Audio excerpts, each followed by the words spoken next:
marilah kita panjatkan puji dan syukur kita kepada Tuhan Yang Maha Esa, karena atas berkah dan limpahan rahmat-Nya hari ini kita masih diberikan nikmat kesehatan, nikmat keselamatan, dan juga nikmat kesempatan sehingga kita bisa hadir di tempat yang berbahagia ini dalam rangka mengikuti kegiatan komunitas belajar di SMA 1 Lamboya.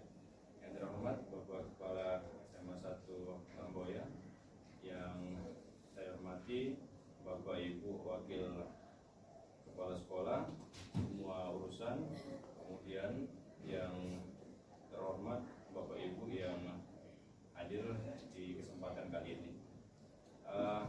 Ada beberapa hal yang akan kita laksanakan di dalam kegiatan kita pagi ini, yakni yang pertama nanti kita akan melakukan kegiatan diskusi bersama.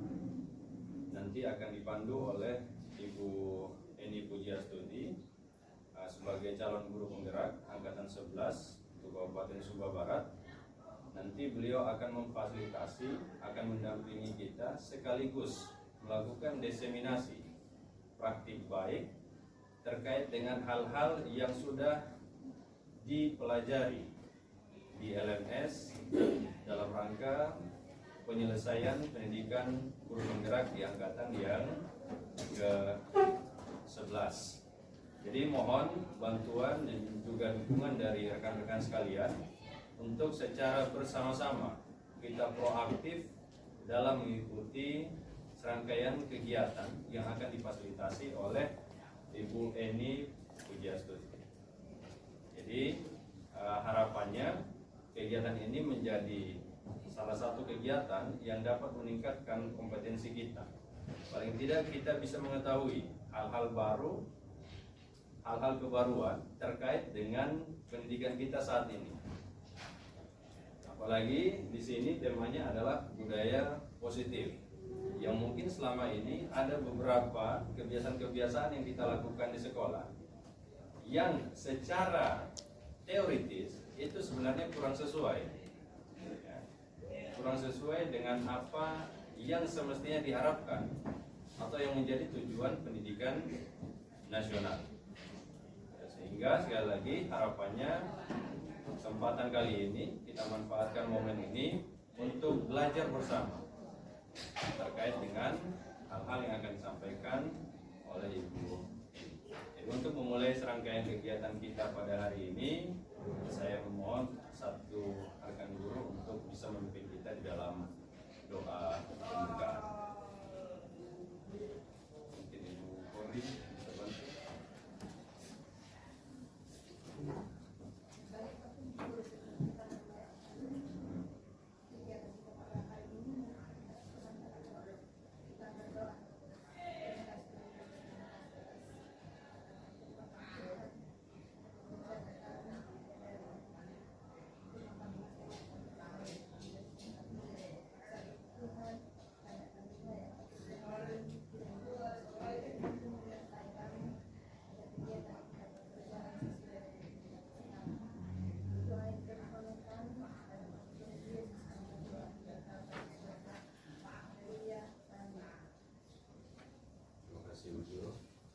Oke, selanjutnya kami mohon arahan dan juga penguatan oleh Bapak Kepala Sekolah terkait dengan kegiatan yang akan dilaksanakan pada pagi hari ini.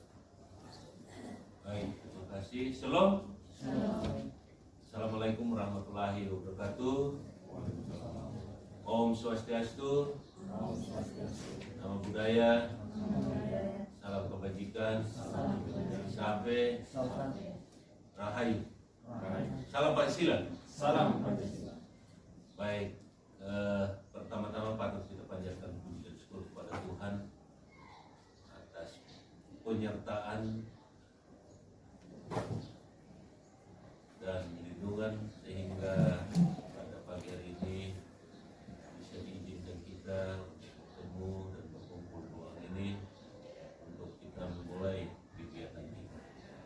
Untuk itu ya, saya berharap kegiatan ini bermanfaat bagi kita dan terlebih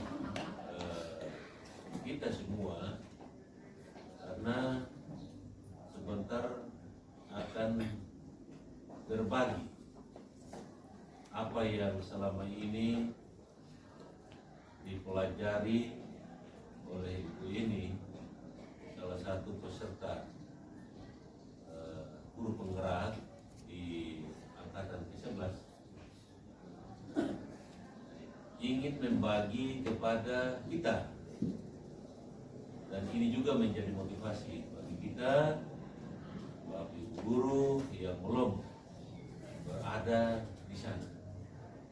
Untuk ini awal yang baik, mari kita manfaatkan waktu yang ada sehingga praktik baik yang disampaikan sebentar ini betul-betul kita mengambil satu kesimpulan yang baik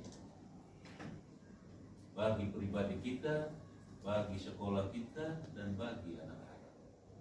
Karena kita berada di sini karena anak-anak. Untuk itu program yang ada ini dituntut kita untuk guru-guru, ya, kita tidak cukup untuk saya sudah lulus PNS, sudah lulus CPNS, sudah lulus P3K, sudah lulus kontrak, sudah lulus honor komite, bukan seperti itu. Tapi aturan sekarang dan sistem menuntut kita untuk kita harus menyesuaikan menjadi guru yang profesional, guru yang handal, dengan berkat yang ada, ya, kepada Pak Arif yang sudah mendahului kita sebagai pengajar praktik bagi kita semua guru-guru. Nah, ini ada kepada SMA 1 Lambung, dan nanti lagi, ya, Pak Paulus sudah, Ibu Lucy sudah. Nah, sekarang ini ibu ini, mari kita mendukung, ya, tanpa kita ada di belakang beliau, maka ya dia juga tidak kuat, karena satu, ya, rumah besar ini kalau hanya tiang satu aja pasti goyang. Kepala juga kalau tidak dukung, ya saya rasa tidak lengkap. Begitu juga teman-teman. Jadi apa yang dibuat hari ini, ya, mari kita ikuti sehingga bermanfaat bagi kita, dan terlebih ibu ini, ya, ada hal yang nanti akan disampaikan lagi setelah bagi kita, dan ibu ini juga akan mempertanggungjawabkan lagi. Ini hal-hal baik nanti akan, ya, hanya kita saja sekarang yang melihat, tapi hal-hal baik apa yang kita lakukan hari ini, respon balik dari apa yang disampaikan nanti akan dituangkan lagi oleh ibu ini kepada teman-teman atau kepada ini pendamping. Jadi sekali lagi dengan adanya juga adik-adik dari mahasiswa, ya ini awal yang baik juga untuk kegiatan seperti ini, sehingga nanti kalau sudah di zona tempat kerja, kalau memang Tuhan izinkan kalian sudah seorang sarjana dan turun ke lapangan, ya, kalian sudah siap dengan aturan-aturan untuk program-program seperti ini. Kita sebagai mungkin itu saja penguatan saya.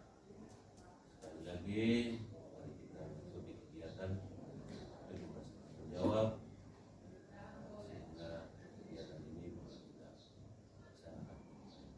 Itu saja. Terima kasih. Shalom. Assalamualaikum warahmatullahi wabarakatuh. Om Santi Santi Om. Namo Buddhaya. Salam kebajikan. Salam Pancasila. Salam sehat untuk kita semua. Salam sehat. Terima kasih.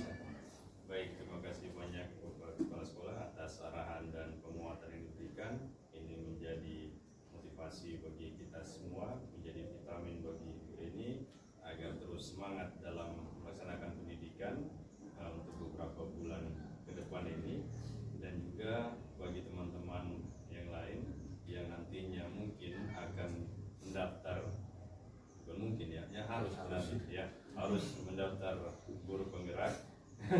mau dibilang ya harus mendaftar guru penggerak, sehingga hal-hal yang disampaikan oleh Ibu ini menjadi bekal juga bagi kita nantinya ketika kita menjalani pendidikan yang sama. Begitupun juga dengan adik-adik yang PPL, yang KKN sekarang tadi disampaikan oleh Bapak Kepala Sekolah, yang mohon untuk simpan baik-baik di hati, kemudian diresapi, karena bagaimanapun adik-adik akan terjun juga di dunia pendidikan dan akan mengalami hal yang sama seperti yang dirasakan saat ini. Yang Bapak Ibu guru laksanakan saat ini akan juga adik-adik lakukan, sehingga ini juga menjadi bekal bagi adik-adik sekalian, sehingga nanti ketika berada di posisi yang sama kita sudah siap. Karena menurut Ki Hajar Dewantara, anak-anak ini kita harus melihat dari dua sisi. Kita lihat kodrat alamnya sebagai peserta didik, kemudian kodrat zamannya. Tentunya kita juga harus menyesuaikan dengan zaman sekarang gitu. Hal-hal yang dibutuhkan anak-anak zaman sekarang itu apa saja itu kita harus lebih dulu tahu, sehingga kita bisa menjadi teladan yang baik buat peserta didik di masa yang akan datang. Jadi seperti itu. Tanpa memperpanjang lagi ya kata, saya serahkan waktu kesempatan sepenuhnya kepada Ibu Eni untuk berbagi praktik baik, berbagi hal-hal yang sudah dipelajari di LMS, baik bersama fasilitator maupun pengajar praktik terkait dengan budaya positif. Dan semoga apa yang disampaikan nanti bisa kita terapkan secara bersama-sama, secara konsisten. Dan sebagai ketua komunitas praktisi, saya juga berharap Bapak Ibu juga bisa proaktif dalam menyampaikan apa saja mungkin hal-hal yang akan kita pelajari atau masukan kira-kira ini kita butuh apa lagi, sehingga nanti di kegiatan berikutnya kita bisa belajar hal yang kita butuhkan demi dan untuk kelancaran proses pembelajaran kita di sekolah. Mungkin itu saja yang dapat saya sampaikan. Atas perhatian kita sekalian saya ucapkan terima kasih, dan untuk Ibu ini silakan nanti bisa melaksanakan presentasi bersama teman-teman. Nanti kalau misalkan ada hal-hal yang dibutuhkan atau yang butuh tindak lanjut lebih jauh, nanti bisa kita diskusikan bersama-sama kembali. Baik, mungkin itu saja dari saya. Shalom. Assalamualaikum warahmatullahi wabarakatuh. Om Swastiastu, Namo Buddhaya, salam kebajikan, salve, salam dan bahagia. Salam dan bahagia. Silakan Ibu.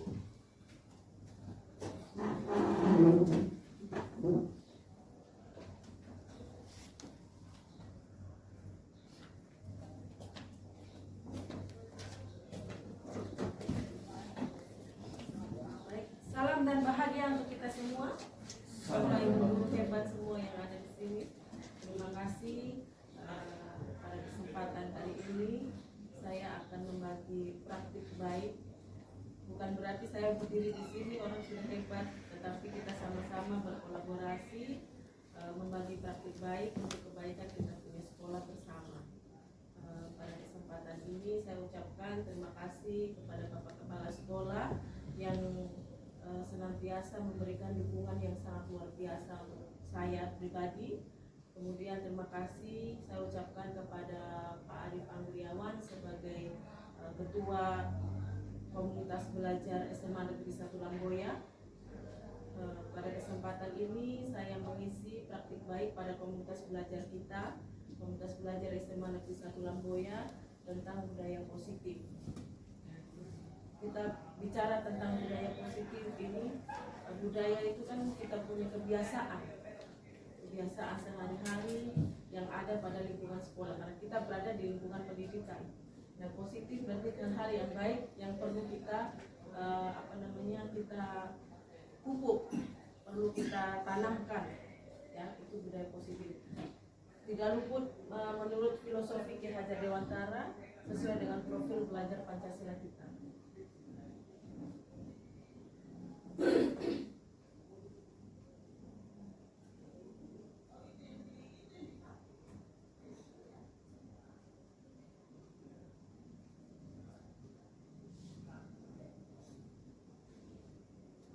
berdasarkan filosofi pendidikan Ki Hajar Dewantara, pendidikan adalah tempat persemaian benih-benih kebudayaan. Tujuan pendidikan menurut Ki Hajar Dewantara yaitu menuntun segala kodrat yang ada pada anak-anak agar mereka dapat mencapai keselamatan dan kebahagiaan yang setinggi-tingginya baik sebagai manusia maupun sebagai anggota masyarakat. Dalam menuntun laku dan pertumbuhan kodrat anak, Ki Hajar Dewantara mengibaratkan peran pendidik seperti seorang petani atau tukang kebun. Dalam melakukan pembaharuan yang terpadu, hendaknya selalu diingat bahwa sangat sampai meninggalkan segala kepentingan yang berhubungan dengan kodrat keadaan baik pada alam maupun zaman. Inti dari filsafat pendidikan Ki Hajar Dewantara adalah perubahan. Seperti yang disampaikan oleh Pak Arif tadi, bahwa kita sebagai guru ini harus mengikuti kodrat zaman dan kodrat alam.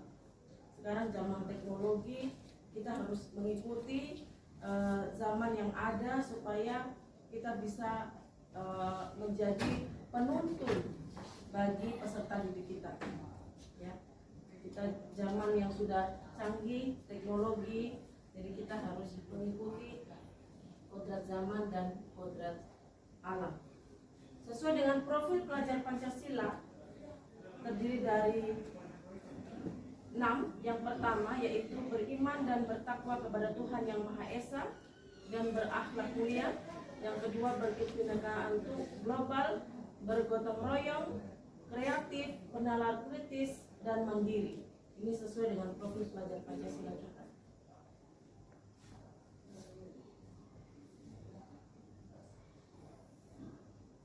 Nah, pada budaya positif yang akan saya sampaikan pada hari ini ada 3 topik, yaitu yang pertama tentang kebutuhan dasar manusia, yang kedua 5 posisi kontrol, dan yang ketiga segitiga restitusi.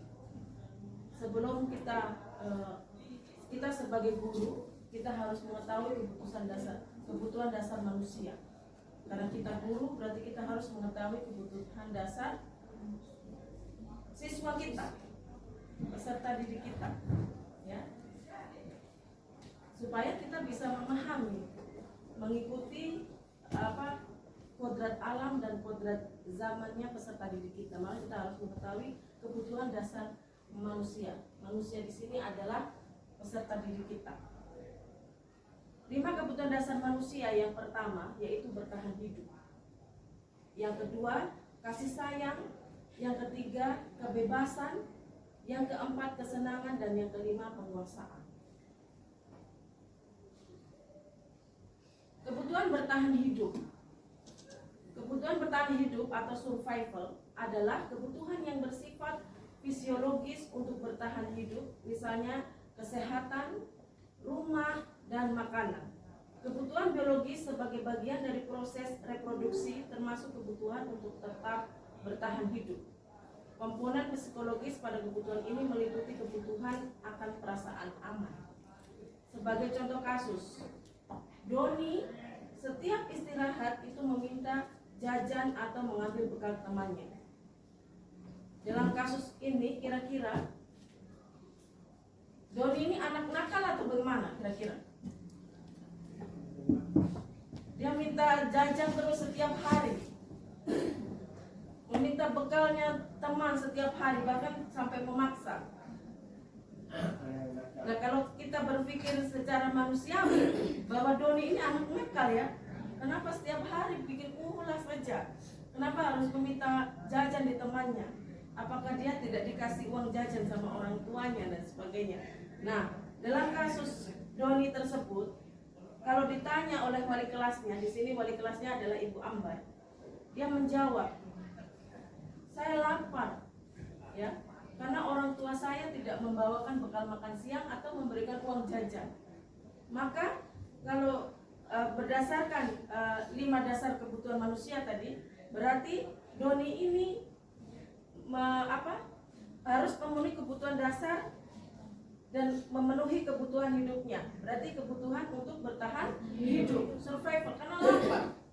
Maka dari itu dia meminta uang jajan bukan mau jajan, meminta jajan di temannya atau bekal jajan di temannya, karena tidak diberi uang jajan oleh orang tuanya. Untuk bertahan hidup, anak ini harus meminta makanan di temannya. Nah itu, jadi kebutuhan dasar manusia seperti ini yang Doni lakukan adalah kebutuhan untuk bisa bertahan hidup atau survive. Jadi kalau kita secara manusiawi nakal sudah ini anak, ya toh. Tetapi kalau kita mengetahui 5 dasar kebutuhan hidup manusia, ini Doni ini memenuhi kebutuhan bertahan hidup atau survive.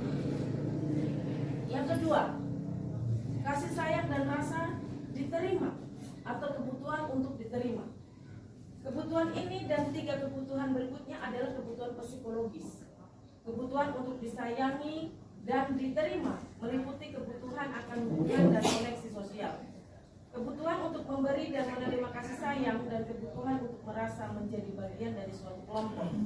Kebutuhan ini juga meliputi keinginan untuk tetap terhubung dengan orang lain, seperti teman, keluarga, pasangan hidup, teman kerja, binatang peliharaan, dan kelompok di mana kita bergabung. Namanya rasa kasih sayang, ingin diterima.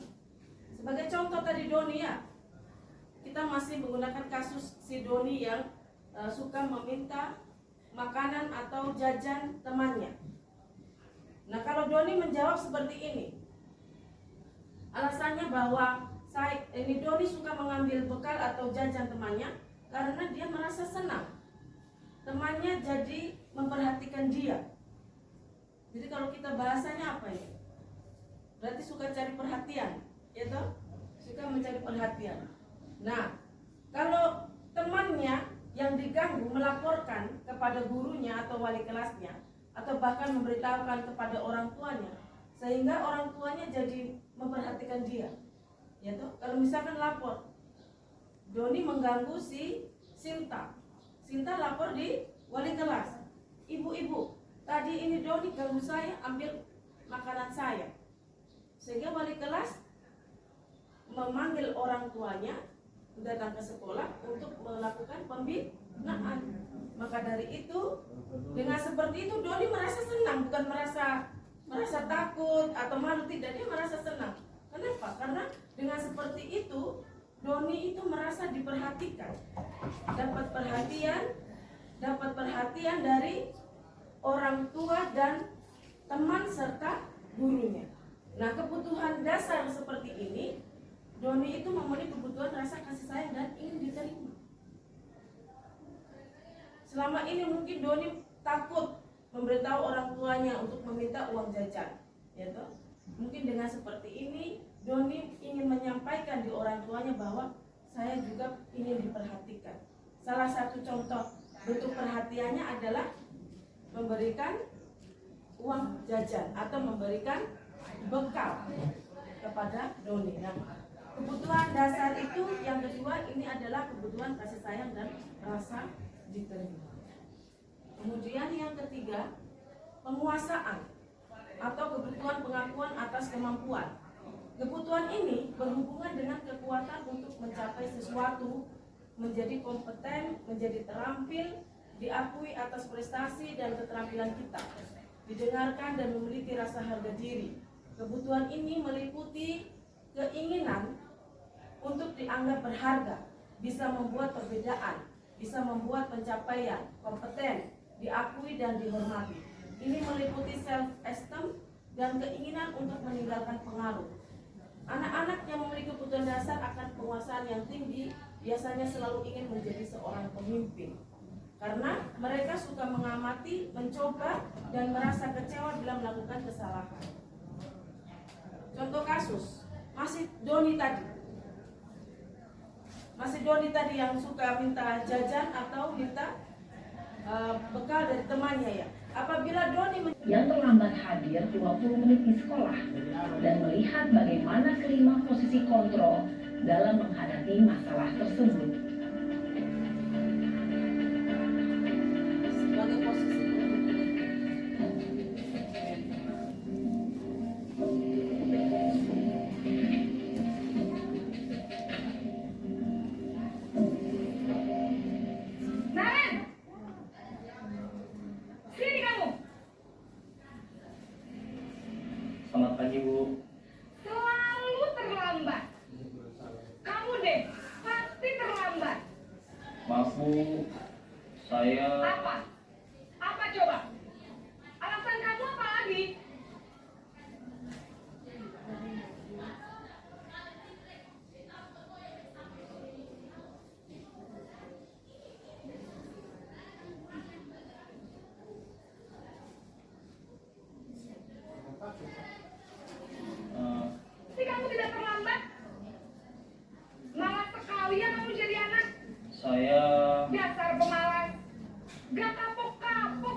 harus ke lapangan basket, Bu.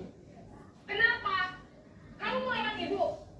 Berani-beraninya jawab. Sudah terlambat, masih berani jawab pula.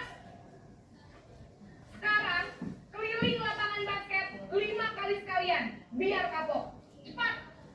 Pergi sana ke lapangan basket.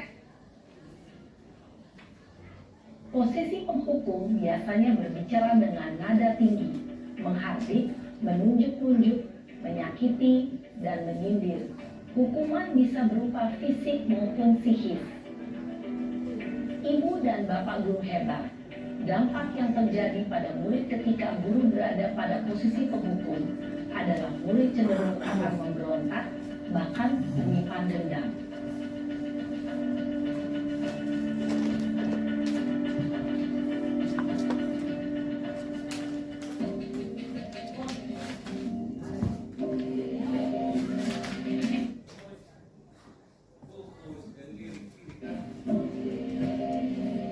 Naren!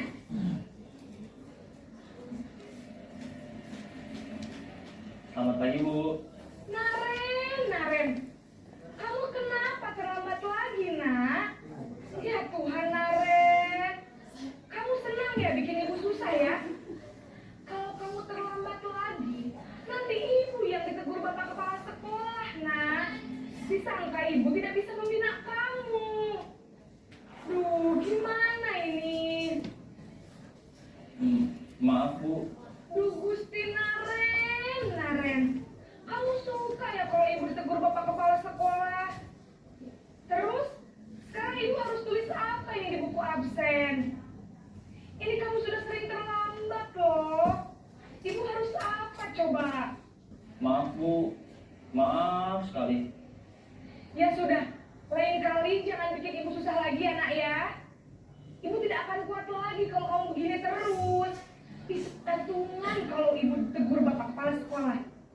Sana cepat ke kelas. Maaf ya, Bu. Maaf sekali. Posisi pembuat rasa bersalah berbicara dengan nada tenang, cenderung lembut. Namun kata-kata yang diutarakan membuat murid merasa menjadi orang yang gagal. Memandang buruk dirinya sendiri, merasa tidak berharga, dan tidak sanggup membahagiakan orang lain.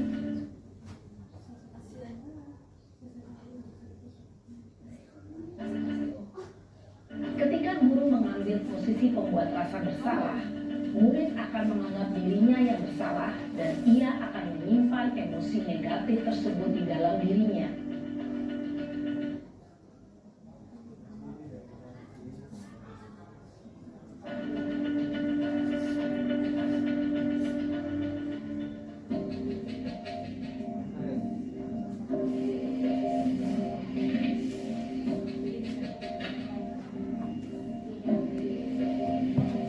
Naren!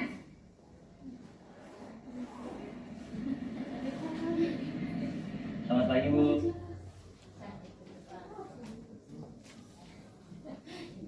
Tuh, Wah, sudah jam berapa ini, nak? Terlambat lagi ya, sayang. iya, Bu. Habis ibu saya lupa bangunkan saya, Bu. Kamu malah menyalahkan ibu kamu. Kamu bukannya anak yang larinya paling kencang. Kok terlambat sih? Iya, Bu. Saya memang terlambat bangun tadi. Jadi, biarpun saya lari kencang, tetap gak kekejar.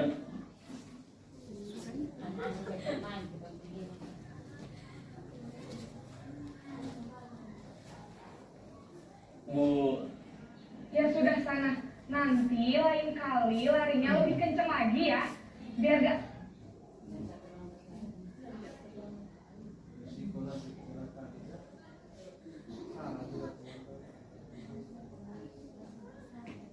terlambat lagi. Bikin seneng ibu. Demi ibu. Bisa kan? bisa lah, Bu. Ya sudah, sana masuk kelas. Ibu beresin urusan absen kamu. Kamu ini ada-ada saja. Dalam posisi teman, guru berbicara dengan nada suara ramah, akrab, cenderung bersenda gurau untuk menjaga suasana tetap santai. murid akan merasa senang, aman, dan akrab dengan guru.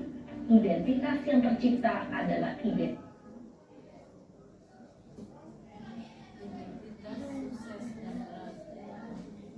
Identitas sukses atau berhasil. Namun, perlu diingat, karena ini masih dorongan eksternal, maka ada faktor ketergantungan dari murid kepada orang tertentu. Di sini guru absennya, sehingga di lain waktu murid bisa berperilaku baik, namun hanya kepada orang-orang tertentu saja.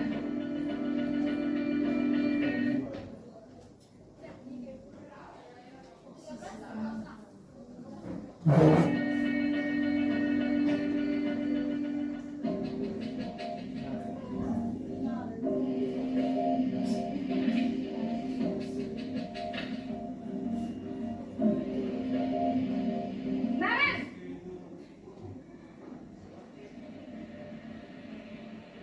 Selamat pagi, Bu. Naren, apa peraturan sekolah kita tentang jam berapa kita harus masuk sekolah, nak? Kita harus di sekolah jam 7, Bu. Iya, betul. Sekarang sudah jam 7.20. Naren sudah tahu konsekuensinya jika terlambat hadir. Paham, Bu. Saya harus tinggal kelas pas jam istirahat selama 20 menit. Iya, benar. Konsekuensinya demikian. Jadi nanti jam 9.30, pas istirahat, kamu harus tinggal di kelas, kerjakan tugas tambahan untuk ketertinggalan kamu, ya?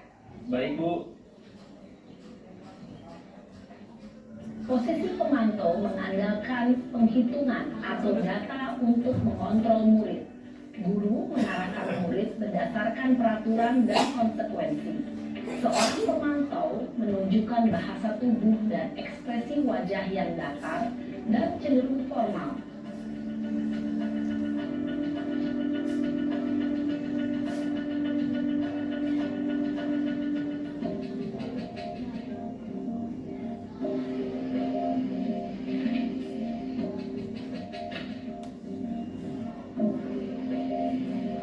Naren!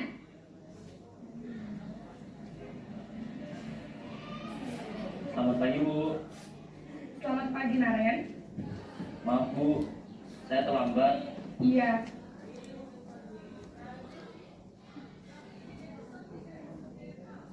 Sekolah masuknya jam 7, sekarang sudah jam 7.20. Jadi sekarang bagaimana ini, Naren? Maaf, Bu. Saya lupa setel alarm saya semalam.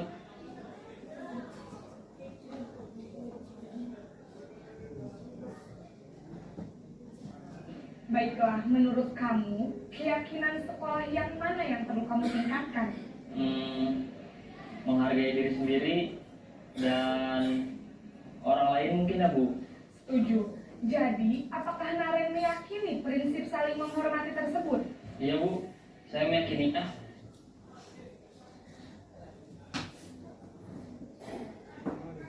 Apakah Naren bersedia memperbaiki masalah keterlambatan ini? Bersedia, Bu.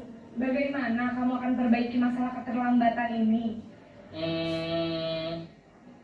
Saya akan coba untuk tidak lupa menyetel alarm saya, Bu. Baik, kalau Naren lupa menyetel.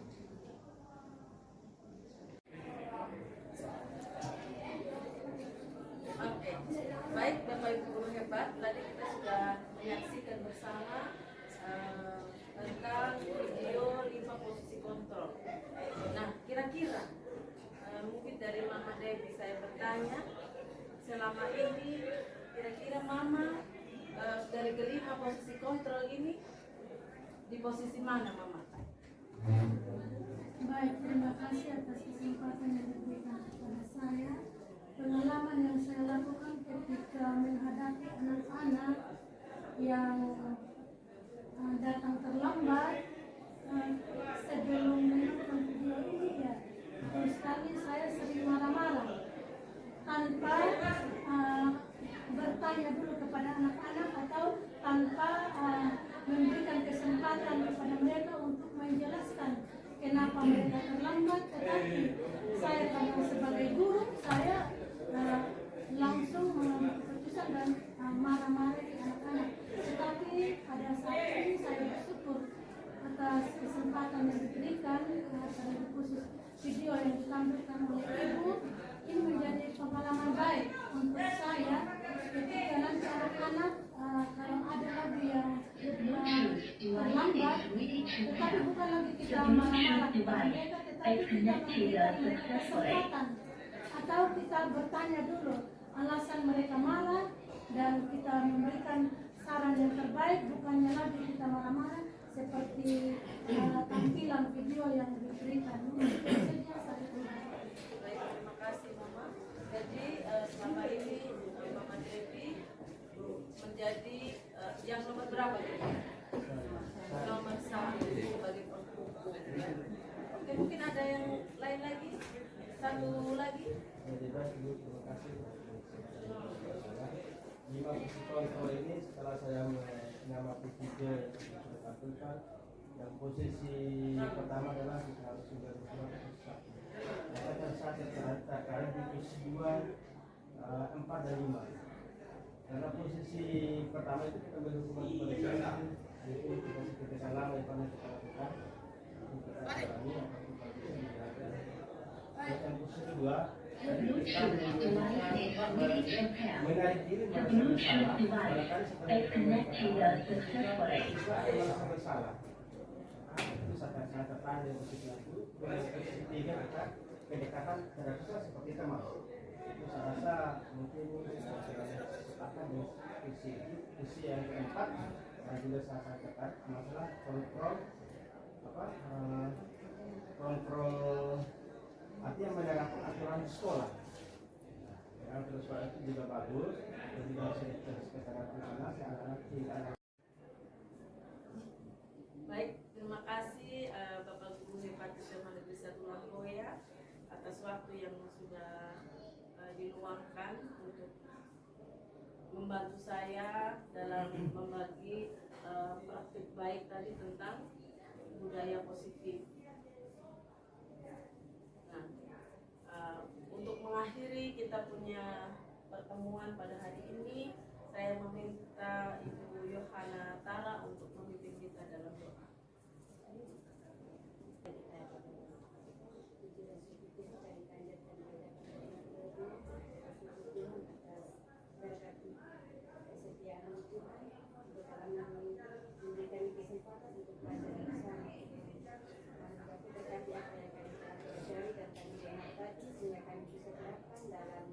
kehidupan kami di sekolah ini sebagai guru, dan kami menjadi guru yang sesuai dengan kehendak.